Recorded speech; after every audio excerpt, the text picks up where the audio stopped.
Okay, hi everyone. I guess we'll wait for a little bit more people. Just say hello to see to know who you are. Okay, someone said. Let's see. You can maybe make a comment so I can see who's watching.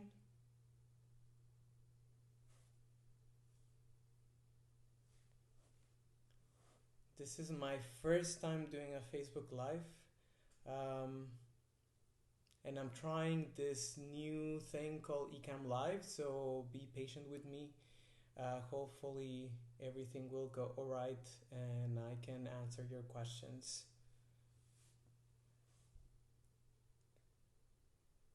Oh, nice, 5 people. I don't know if that's including me. Do you guys hear me well? Let's see if I can get any comments from here.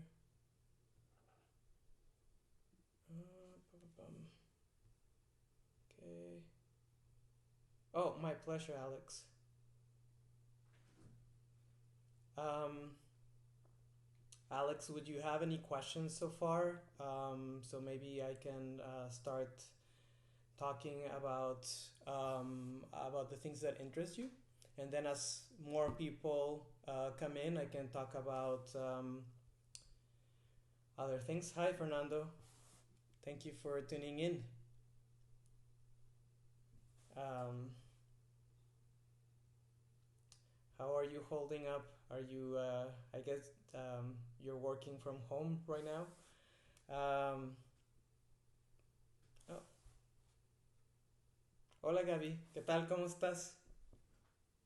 So guys, everyone, if you want to make your questions in Spanish or in French, that's perfectly fine. I'll try to answer as much as possible in English because I think most people will understand if I speak in English.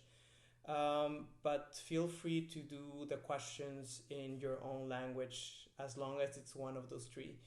Um, Alex is asking, I love that a lot of your work are collaborations with many other creative individuals. How do you find people you decide to collaborate with?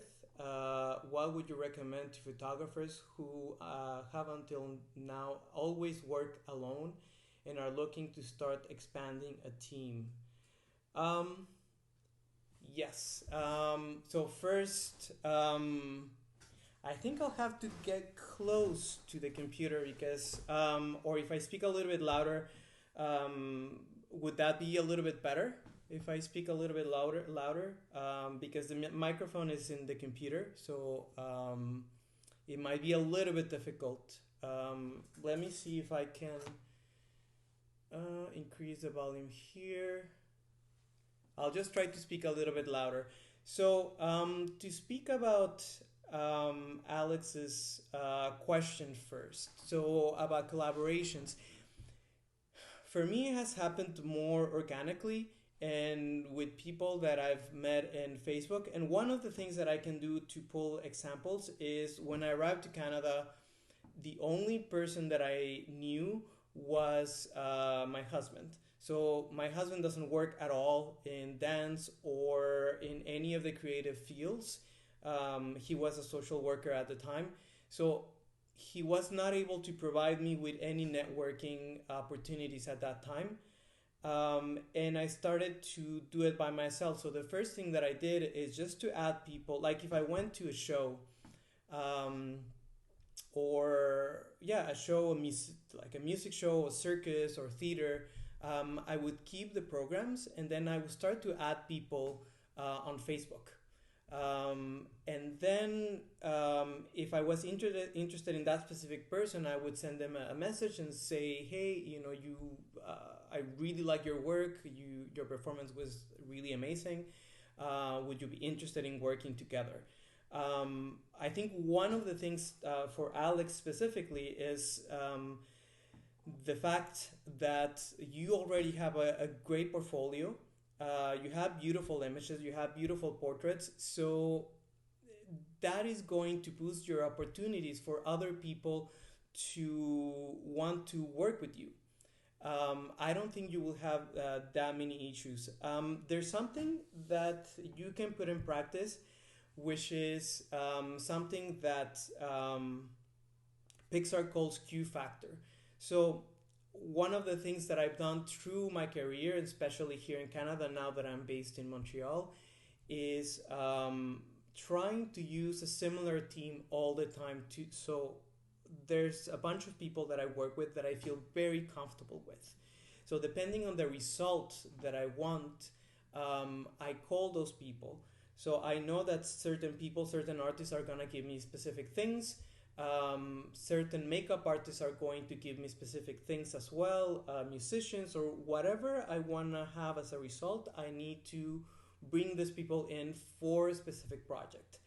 Um, I would say that, for example, for models, a lot of the time when I test new models and when I'm working with someone that I don't know, the first thing that I do is I take them for a coffee. I talk to them, I see what their interests are, see if they are the same as mine or if we have something in common, and then talk about that, get to know them, see if we're a fit in terms of working together. Because if you call them and say, okay, we're gonna work together, and we start by doing pictures, it might not work immediately, right? So if you already sort of warm up to that person and you let that people warm up to you, you already have a little bit of trust with that person.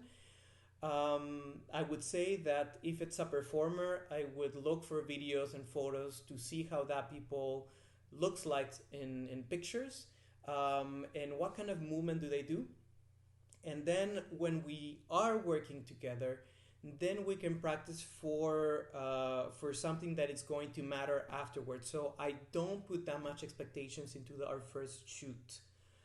And then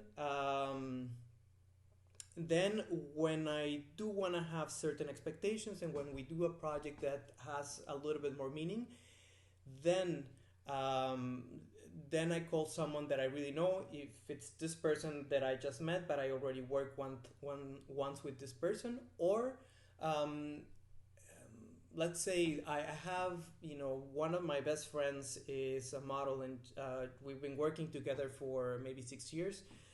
She's in a lot of my pictures. Her name is Mariette, and she's a very, very full artist. And we have very, very long conversations all the time, and we talk about gender, and we talk about yoga, ecology, environmental issues, and stuff like that. So when I work with her, because I've been working with her for so long, it's almost like dancing tango with someone. I don't even have to say exactly what I need. I just tell her about the general idea, and she gives me everything that I need. Um, I'm just gonna take a little bit of time to say hello to Jasmine, Hadmin, Marco, hi, Laura. Thank you so much for your words. That's very sweet. And Alex, I don't know if that answered your question. So again, you build that team slowly, and again by reaching out, and you don't need to compliment people that you don't want to compliment. I don't think that's a good strategy. Or just compliment people because they're famous or because they have a lot of followers on Instagram or that kind of thing. Uh, my way of working is I really just work with the people that I really want to work with. I mean, maybe some people that I want to work with don't want to work with me, and that's fine. But I need to know that our values and our aesthetics align in some way. And if I go back to the Q factor, it's this rule that you keep most of your team consistent, and then you pull someone that you don't know into your team from time to time, so you can change things up and then grow as well. You know, on your work. There's So Elmanos is saying, how does your creative process work? Does the idea first come, the location, the team, or it's the technical part? It's never the technical part, for sure. Technical part is always subservient to the idea. So I have several ways of working, and the first one, it relates to what I was saying to the fact of getting to know someone. So these kinds of projects is when I don't know someone, I'm going to create something that might be a little bit more towards doing something formal in the sense of something that it's going to be light, something that it's going to be pretty, but not necessarily very deep. It's not something that I'm gonna put a lot of money or resources into. So I might think, oh, I have this idea that I wanted to do with, something that it's a little bit more common, like, a girl with a flying dress, and it's something that we see a lot, and it's a little bit cliche, but I want to do it, and I want to do something that it's pretty. So I'll call someone that, again, I haven't worked with, and I'll tell them about the idea. If it's a girl, I'll tell her, I want to do this. Why don't we just do this without expectations, and if something comes out of it, it's going to be great, and if it doesn't, we don't really waste any resources. But then when I'm working for a client in a commissioned work, or when I'm doing one of my bigger projects, it's always the idea that comes first, and then I'll invite the people that fit with the idea. So for example, the photo that you're looking at right now on your screen, it's from my new series, New World, Old Feelings. I needed someone very, very specific. This is from a project called Terra Sapiens, and it's about representing positive futures. So I know that I can't get a dancer or someone that it's not going to represent the values that I want to represent in this particular image. I needed to have someone that was good in terms of acting a role, and someone that it was good in movement as well. So again, it is very important for me to have a very good tailored idea of what I want. Maybe I can sketch a little bit.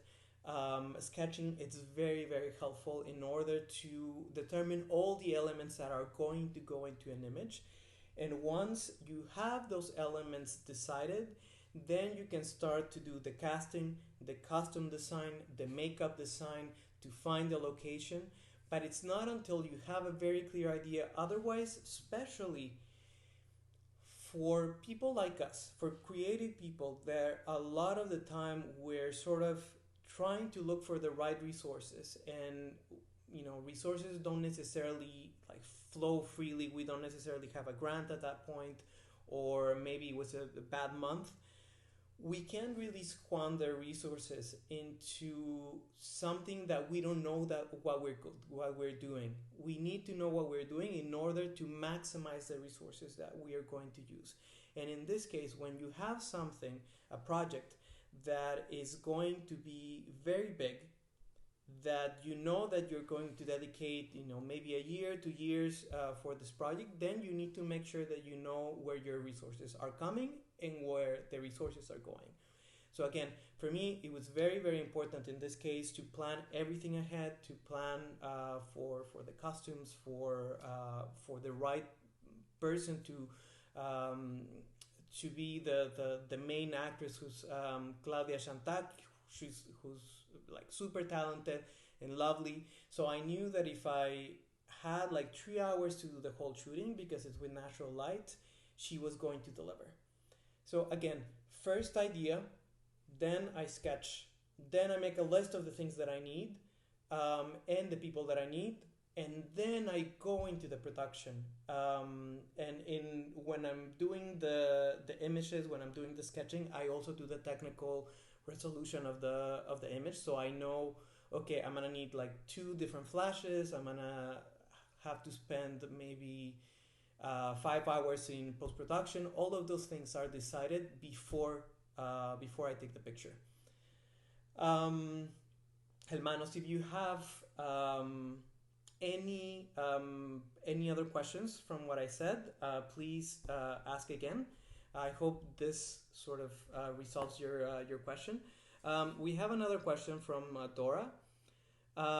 So she tells me she wrote earlier today. So she wants to know about my projects with Mexican community. Consider she works for the Consulate of Mexico in Montreal. She saw that I work with designer Antonio Ortega and a theater exhibition, Terra Sapiens, and Grand Ballet. Okay, so this is towards the Mexican community and how do I work with them. Hi, Soren. So, in order to to answer this question, I have to say that at the beginning, when I arrived to Montreal, I was a little bit reluctant to go immediately to the Mexican community. And it's not because I have anything against the Mexican community. I'm super proud to come from Mexico and I really love Mexican people. But at the same time, I wanted to force myself to speak French and to speak English and sort of to try to branch out as well to other communities in Montreal before I fell into the comfortable position of only speaking to Mexican people and only creating my network there. I wanted to that network to be created organically and not necessarily out of need or out of, again, that looking for comfort. And that happened really, really organically. So I started to meet not necessarily only Mexican people, but Mexican people that I could relate to. So most of them were artists, performers, graphic designers. So the people that I was meeting from the Mexican community were people that could offer some inspiration as well as friendship. And again, the growth of my network in terms of the Mexican community was not based specifically on working with the Mexican community. Another thing that was very important, and this is like really to be honest completely, if we take the community of Montreal, and Quebec, I have like absolutely great respect and they're usually like they have been like super nice to me, but we also know that a lot of Latin people are underpaid or under employed, and there is a statistic in which Latin people and Mexican people are paid maybe 70% of what a local person would do. So one of the things that I didn't want it to do is to sort of get my career and get my identity as an artist and as a photographer as someone that would do only Mexican things. Again, evidently, I'm very grateful for everything that Mexico has given me in terms of constructing my aesthetic, which Mexico is very, very present in my aesthetic, like the resolution of color, for example, sometimes the movement, sometimes, I don't know, some of the themes. In a lot of my previous works, there was a lot of religious references. So all of that came from Mexico, and that's really important. But when I presented my work here in Canada, when I presented it to art directors, a lot of the time I could get things like, oh, this is not what we want. This doesn't look like what we present here in Montreal. Or in Quebec or in Canada. So again, I needed to sort of break out of my comfort zone and out of my sort of Mexican identity and go into something more international. When I was able to do that, when I was able to establish myself as someone that could do other things and not just like Mexican stuff, and I was not considered as just a Mexican photographer, or a Mexican artist that would do only things related to folkloric art, then I was able to go back to my own sort of native aesthetic, um, and appreciate it more and use it in ways that would be more challenging to my public and to myself. And that's when I started to get clients like Antonio, for example, that he's a great fashion designer, and I was able to offer a different version of Mexico, and not just like something that was very narrow in terms of the vision that I could have if I was only working in Mexico all the time and I was not procuring other references outside from Mexico. Um, so again, Dora, if you're going to work with Mexican people, make sure that you also grow your network to other places as well. That, as they say, don't put all your eggs in the same basket, right? You have to put it throughout different communities and sort of go out of your comfort zone and make sure that that you're feeding yourself from different communities. Of course, again, when I was able to go beyond this, this idea that I would be a Mexican artist, um, again, I could just freely go to that comfort that being with other Mexican people for me would give, like eating tacos, or going to see a Frida exhibition or talking about Mexican stuff. That's like a warm blanket. So definitely works. But again, I needed to pass um, through that specific period. Um, Dora, I don't know if that answers your question. I don't know if anyone has other questions. So, quite a few years late, I know. Are you related to the? Oh, Soren. So it's a little bit of a mystery if I'm related to Siqueiros. Technically, it's a very small family, and my grandfather comes from the same city, so I wouldn't be surprised if I'm related to him.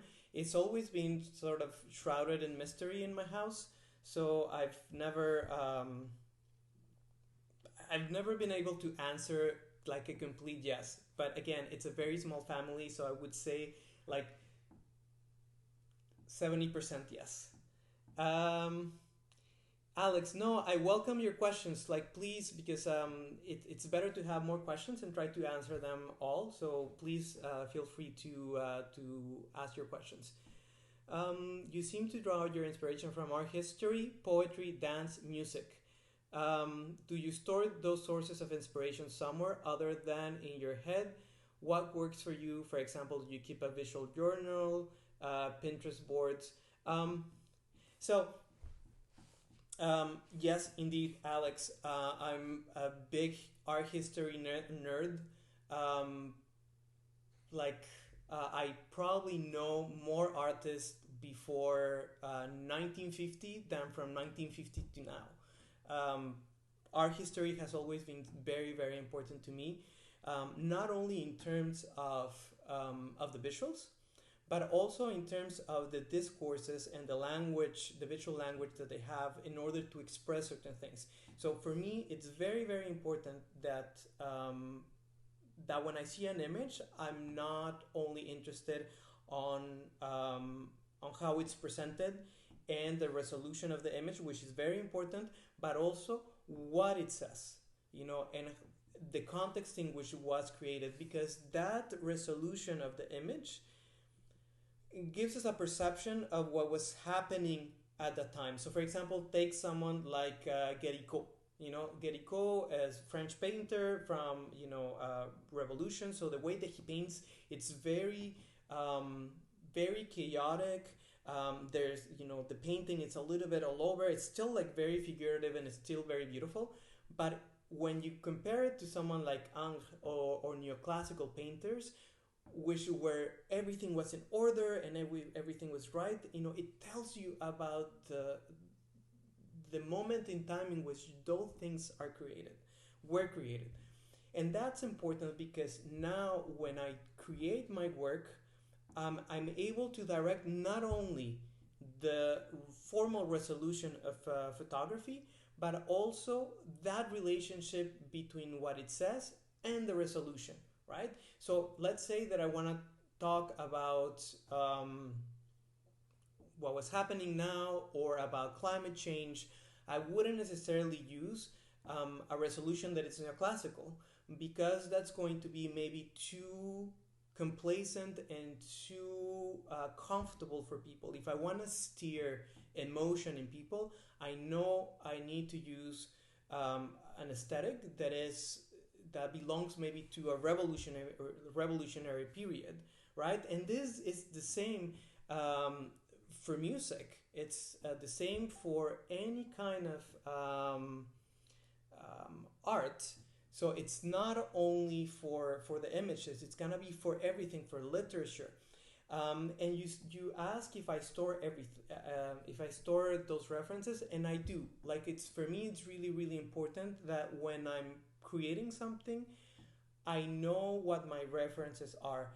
First, to not copy them, to not make exactly the same thing, um, and also to mix different references together, but to be able to trace my steps back and know, oh, okay, someone found a relationship between my last image and I don't know, Michelangelo, for example, or Yayoi Kusama, or any other artist. So I need to know that. I need to know who to be thankful and grateful to, in order to create my own images. So what I do usually, if it's for images, um, I'm gonna have a folder with all of the images, and all of the images have the name of the photographer, the painter, etc., etc.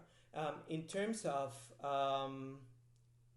literature, usually what I do is I have a text, a Word document, which is the simplest way, and I copy all the notes about a certain book, or about the quotes of that book that interest me to for a certain project.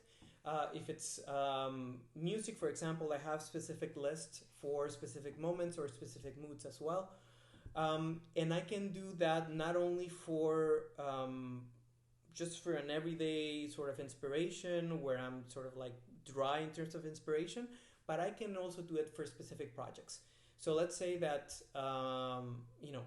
Terra Sapiens, one of the main musicians that have inspired me is Sigur Rós, and their latest album, it's more about sounds and than music.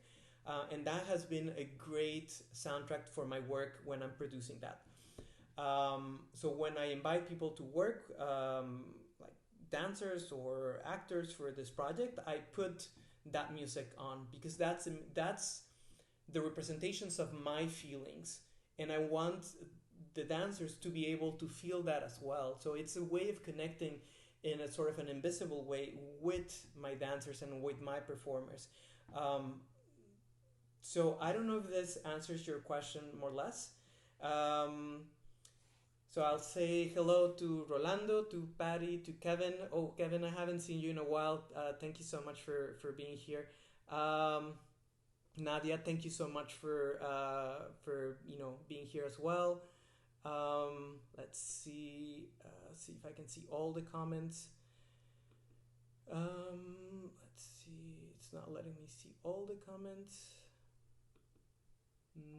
Okay, I missed a comment, a question. Let's see.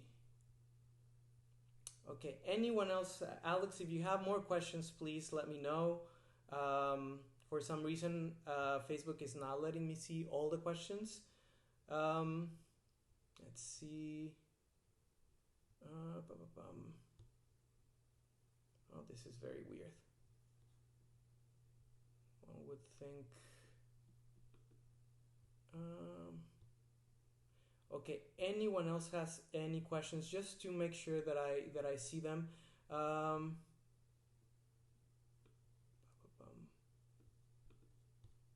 Sorry guys, I'll be back. I'm just trying to figure out how to see the rest of the comments. It's just letting me see 4 or 5 comments. Okay, Renata, thank you so much. I think I just want to know, what are you up to right now? Okay, so yes, Okay, so thank you, Renata. So she's asking about what is keeping me inspired in this time. Um, so Renata, thank you for the question, and I do miss you quite a bit. I'm sorry that you are on the other side of the world because we can't really talk or work together. Um, so usually things that inspire me all the time is the people that I see working around me, like artists. I'm always inspired, obviously, by people that are known, like again Sigur Ross or Ola Fureliason, or like famous people. But to be honest, a lot of the time I'm very inspired by performers around me who can provide with different um, body languages that I can include into my work. Renata is a very good example of that. I think that when I worked with Renata the last time before she moved to Australia, I was sort of like changing my perception of how I would work into something that would be deeper and personal and giving a little bit more of my power as a photographer to the model, which is something that is really, really important to me now. Um, I'll go back to that in a second. But what's keeping me inspired? Um, since the beginning of my work, I think that there's a few things that always keep me inspired. So beauty in general, and it's not about like fashion kind of beauty or normal kind of beauty, but finding the hidden beauty in things, the beauty in the ordinary, and how can you make it extraordinary as well. Like if something is already beautiful, I'm not as interested. So that's one of the reasons that I don't do as much fashion, because everything is already so pretty and so beautiful, and that's okay, and sometimes it works really well, and I'm super happy to do it. But when you're talking about themes that are very difficult to talk about, like gender equality or environmental issues or racism or LGBT rights, um, those things are those topics are the things that move me. Um, it's not only about inspiring me, but they inspire me into action. And it might sound corny, but it's actually like really, really true. When I see something that is going wrong in these topics, it usually just makes me think about what can I do in terms of images in order to activate people and to connect them emotionally with those themes. So right now, my project Terra Sapiens, it's about healing environmental, ecological and social environments, both of them together, because I couldn't really relent or forget topics about gender equality or racism or LGBT rights. I don't think that they have been such a big part of my life in terms of my work, and again that they're constantly being important to me, and I couldn't ignore anymore the ecological issues like climate change or global warming. So I needed to find a way to talk about those two things together. So now that I'm sort of combining both of them into creating images that talk about a future that is mostly positive without necessarily looking away from the challenges that we have in terms of climate change or social issues, um, that's what keeps me inspired, because I know that I'll have work maybe until my career or my I can't work anymore.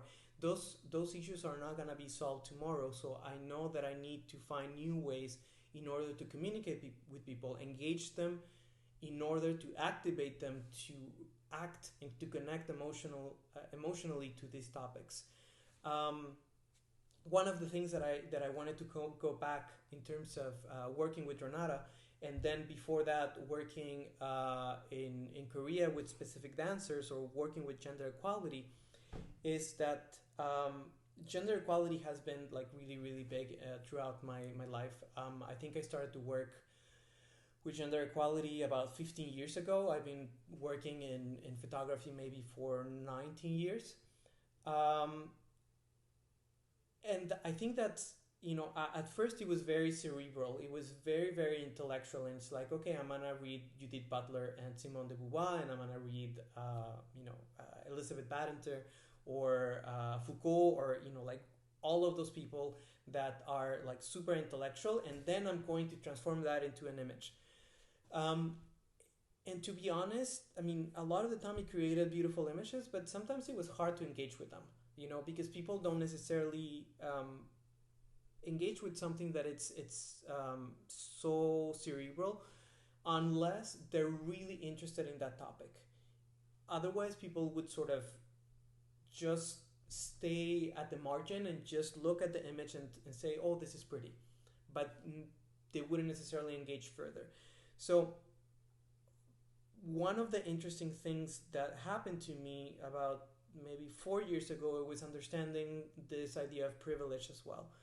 Um, it's something that I sort of understood inherently, but when I was able to bring into conscious and understand that whether I want it or not, I'm privileged for sort of, being white, being male, being cisgendered, like all of those things that sort of give me an upper hand in terms of advancing my career or advancing my life.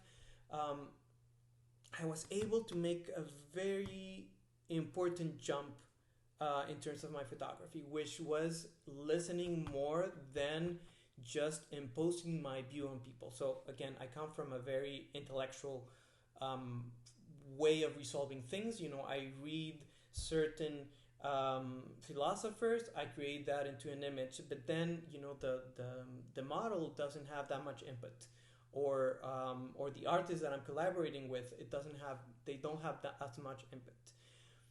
When I started to work with Renata, and other dancers at the time, I can also speak about Mariette, for example. I started to see that the people that I gravitated to were not necessarily only people that were very capable in terms of performing or dancing or acting. They were people that were incredibly interesting in terms of their discourse or in terms of what they were going through at the moment. Um, and getting interested in that very specific personal point of view was really important to me.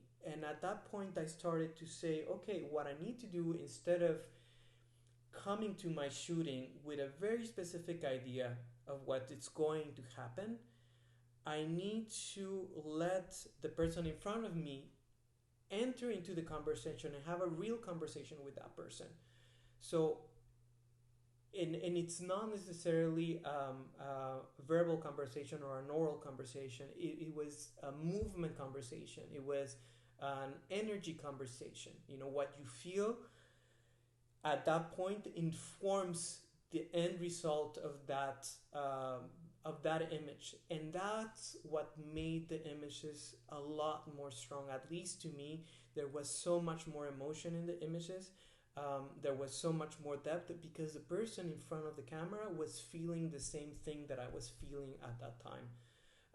And it was not only me imposing something, it was that other person informing what I should feel and what I should think about as a specific theme.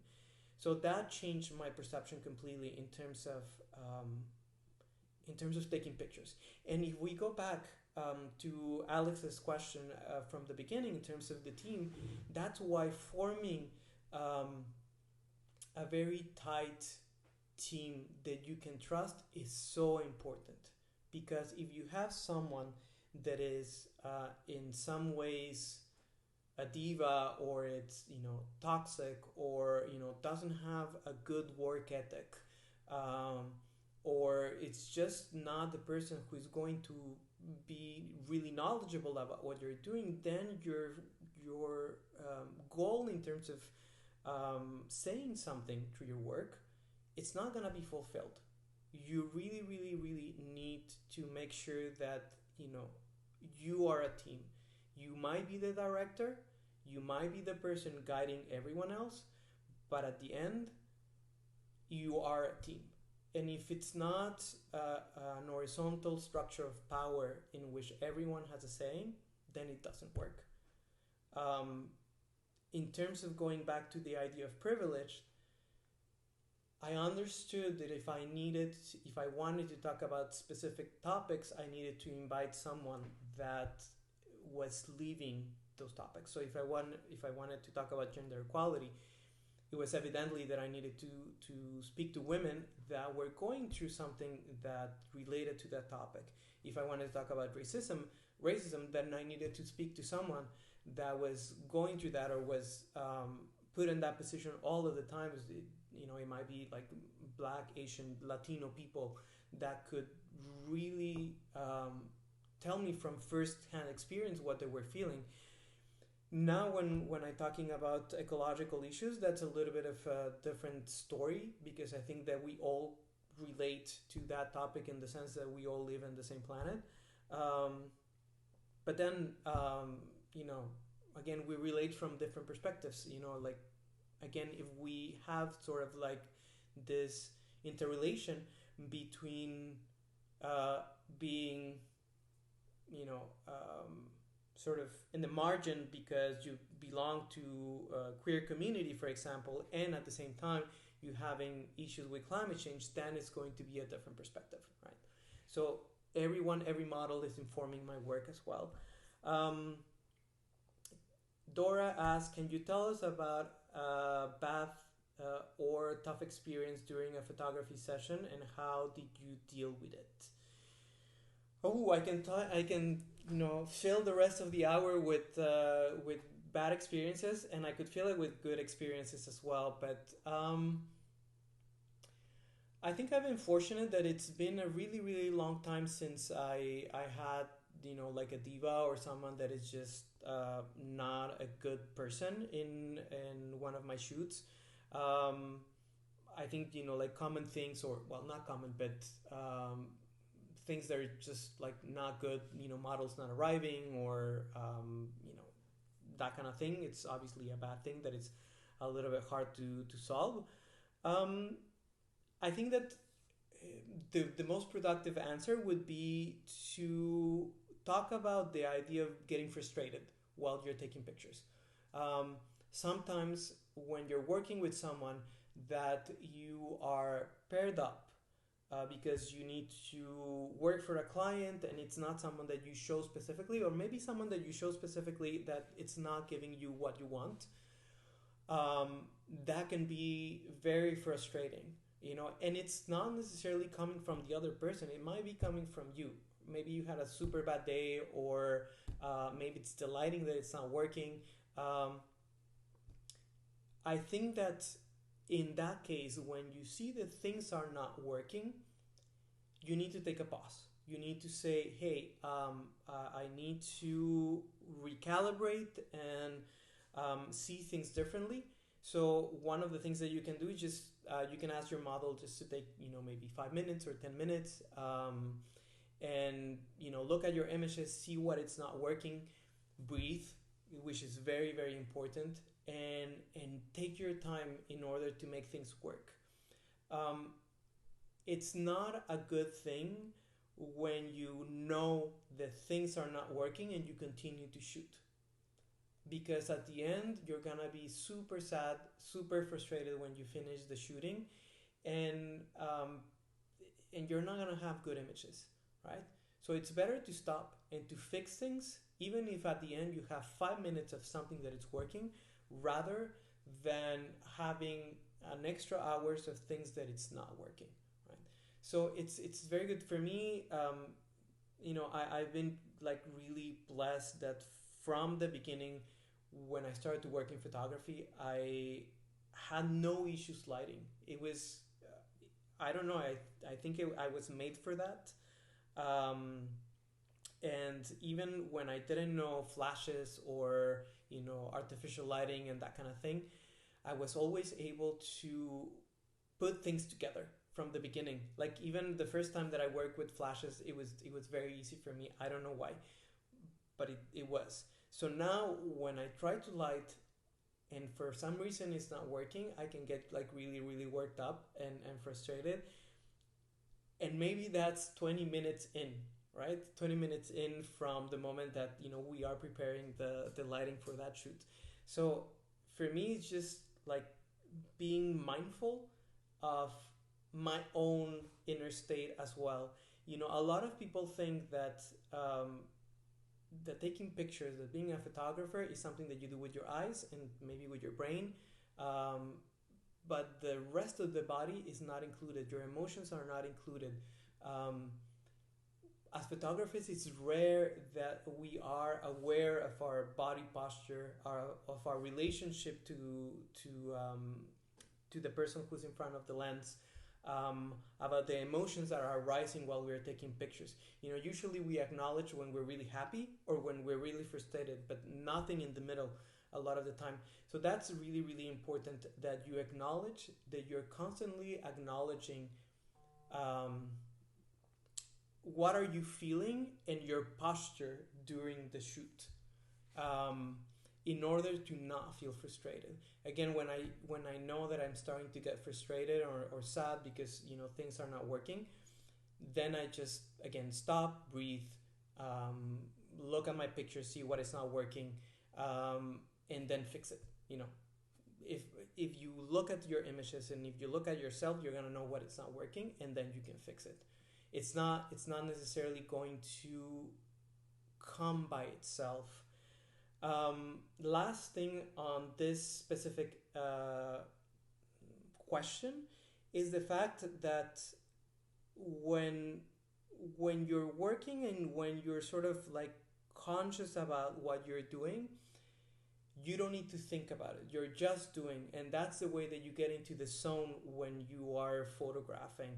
It's the fact that you don't necessarily question your own instinct as a photographer, and you go for the things that you know in your heart or in your mind that it's going to work, that it's going to work well. Um, my best shootings has been when um, when I don't keep questioning my solutions or my ideas or my solutions to things. It's when I know, okay, this needs to be this way and this needs to be this way, and then you let the person in front of your camera just open up and develop to you. Create that sense of trust with that person, so they open up completely to you, and you get something really personal and emotional. Um, oh, hi, Stefan. Thank you so much for being here. Stefan is one of my favorite makeup artists. I love him very much. He's like super kind and super talented makeup artist. So Elmanos is asking, what is the advice that you always offer or can never be missing, um, when a photographer is asking? Um, I think um, I already went there, which is, be sure to plan. Um, be sure to be concise and elegant about your solution. So it's not about having images that are minimalist and they're just a white background with the character. It's about making sure that what you're trying to say, uh, is said in the minimal amount of elements in your image. Be clean with your elements. So let's say that, um, you're creating an image about Alice in Wonderland, right? And then you decide, oh, it would be super cool if I put a dinosaur in that image. Well, it's not going to fit, and people are going to say, what is this? Like, it's not Alice anymore. It has a dinosaur in it. In Alice in Wonderland, there's no dinosaurs. So if you speak about something else, if you speak, again about, gender equality or ecological topics or whatever, I need to make sure that when people see the image, they understand and there's no elements that, take their attention, to a different route. I can't control the message completely, but at least I can make sure that there's nothing that is distracting. So again, make sure to know what you're saying through your image. At least you should know. When people ask you, oh, like, what were you trying to say with this? And it might be just a formal image. It might be just like something that looks pretty, but you should know what it is, right? So that's really important. And again, knowing what your resources are, it's really important, especially for us. Again, especially for the people that are just starting, that don't have that many resources. It's really, really important that if you don't have the money to do a shoot, you at least have, contacts, people. And I don't mean people in higher places. It can be just, dancers, people that do costumes, people that do makeup. People are always going to be your best resources. More than money, people are going to be a great resource, and time as well. So those two things are the most important things that I would recommend to any photographer. Know what you're saying, know your resources. Loic, hi, thank you so much for the compliment. And yes, I love your work as well. So thank you for being here. Alex, so how far ahead are you planning your projects after doing work on gender equality, LGBT rights, the environment? Is there anything that you haven't worked on yet that you want to work on in the future? So two very interesting questions. How far ahead I plan? We go again to the balance of people that you can trust, and to the people that or the projects in which you are preparing with a lot more anticipation. So sometimes I just feel like shooting, and because it's me, and because I'm the kind of person that enters the kitchen wanting a sandwich and then goes out with a lasagna. I always overcomplicate things. I need to be super careful. Sometimes I like to shoot just to shoot, and I know that I need to. If I'm going to do that, I need to work with someone that I really know. So it feels like taking a coffee with a great friend. So that would need like zero preparation, or maybe a day or two of like getting, we should do this. And, maybe like I've done shoots with just like a plastic batch, like for that sell at Dollarama. And that's the only costume and, things that I have, and makeup and stuff like that. So I don't need to overcomplicate things. Then when I'm working in projects that are a little bit longer, or projects that are going to have deeper meaning, and I'm sure that they need to go into my portfolio, then it can take up to years. So for example, I can give you the example of I made a series of images of, there were not images of trans people, but it was talking about transsexuality. Before I started to take pictures, I think I read about the topic for 4 years, because for me it was something that it was very tricky and very delicate, and I didn't want to approach the topic in a way that would be first offensive to trans people, and second spread misinformation about them. And I didn't want to treat the topic as the common things of showing, changing bodies, scar, post operation, images of portraits. I needed to find a way in order to sort of contextualize the topic and make it deeper than just something that was very direct. In terms of the ecological perspective, in this case, I think it's been about 2 years that I'm reading about the topic, and I don't feel like an expert in the least, but at least I know that the work that I'm doing is solid, that it's based in ideas that are concrete, and they're supported in data, and and that I have the people around me, scientists, designers, artists, that can support me in those ideas as well, and they can tell me, yeah, this is true, or this is not true, or have you considered this? So again, it can go up to years, or it can be 2 days. It depends a lot on the project. I would say that for the projects that matter the most to me, I would say years. Now, is there anything that I haven't worked on yet? I would say that right now, what I'm trying to do is find topics that I relate to, or that I can explore within Terra Sapiens. I'm very interested right now in the idea of regeneration, which includes sort of connecting with the elders, with ancient wisdom, but also how do I connect that ancient wisdom from First Peoples to current science, for example, which is something that it's happening right now already with certain scientists.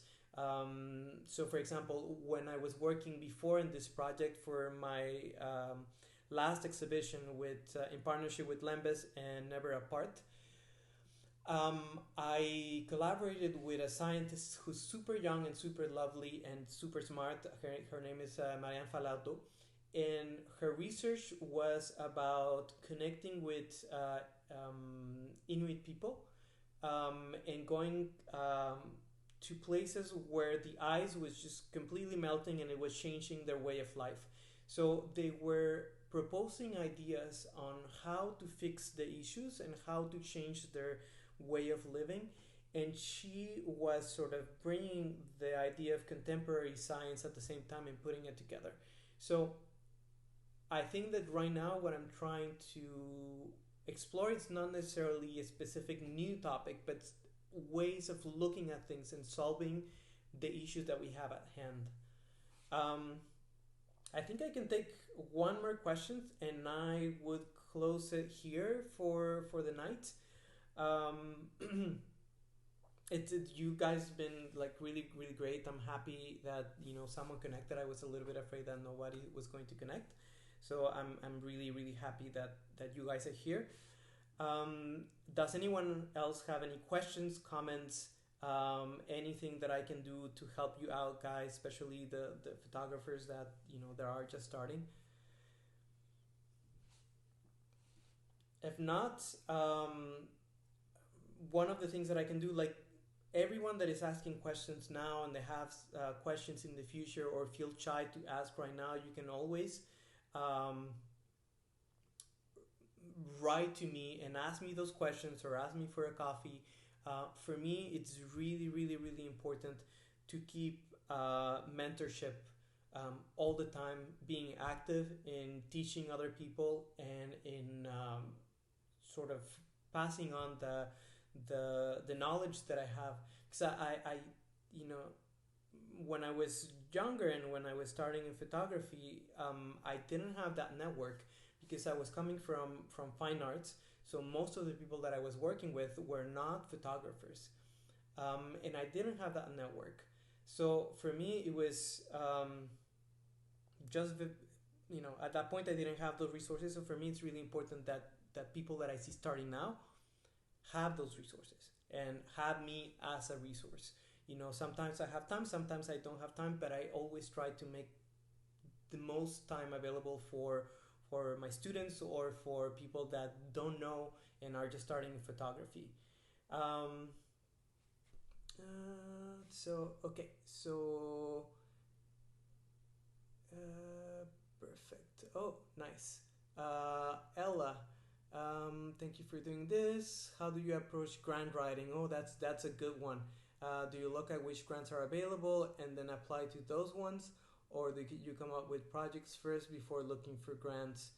Um, okay, so Ella, I have to disclose that I haven't had that many grants since I'm in Canada. When I was in Mexico, I was very used to getting grants. I don't know why for me here in Canada has been so difficult getting grants from Canada Council or from Quebec Council. I've gotten only one grant here from the Quebec Council for letters and arts, but definitely it depends on what your purpose is. So if you're mid-career or you're just starting, sometimes you can find specific grants just to support yourself for the time being. I would say that at this point right now in Quebec and in Canada, giving money to female artists is really important. So you might have a better chance than I do to get a grant. It's not to say that just because you're a woman you'll get a grant. Just to say that, you know, they're prioritizing sort of like equalizing, not giving grants as much before to women artists, and it's a very important perspective to have right now, in arts, to have the female perspective. But I would say that for me is you create a project, you write up everything that for you is important about that project, and then you look for the grants that fit that project, or make your project fit specifically to the grants that you're asking for. Um, it doesn't mean that you're lying to the people that are giving the grant. It just means that, you know, let's say that you apply to a research and creation grant. That's something specific about your project that you have to solve, and then you're applying for, um, let's say, equipment grant at Videograph, or a certain gallery that it's going to give you resources in terms of promoting your work, right? It's different things, but it's different facets of your project. So you just need to adapt what you're doing to each specific grant. So again,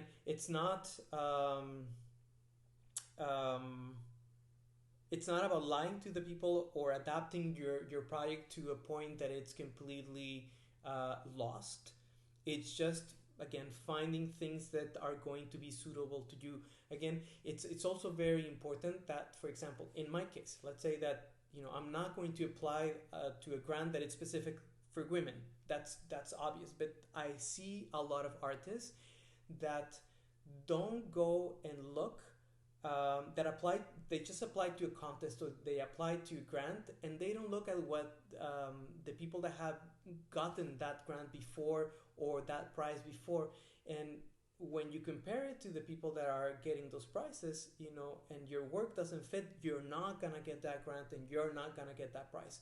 So don't waste your money in applying to prizes that look completely different to your work, right?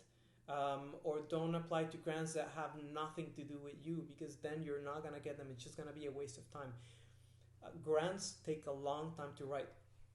I have one of my good friends, and she's become an inspiration as well, because she's super talented. Is a dancer and film director called Brittany Kanda. Um, she said that when you're writing grants, when she's writing grants, she always imagined that the people that are seeing her grant submission have diarrhea and don't like her.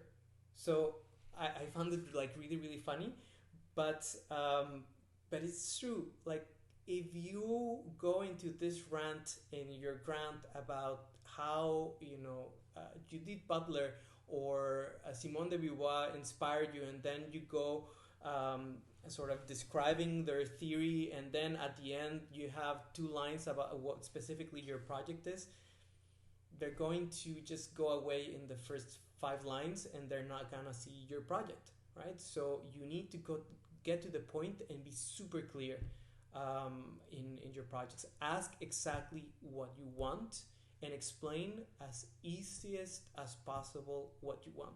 It's not necessarily about condescending, but just using the right language, and don't use language in order to look smarter, just to look smarter. If there's a word that you specifically need to use because it's very specific to your trade or your project, that's fine.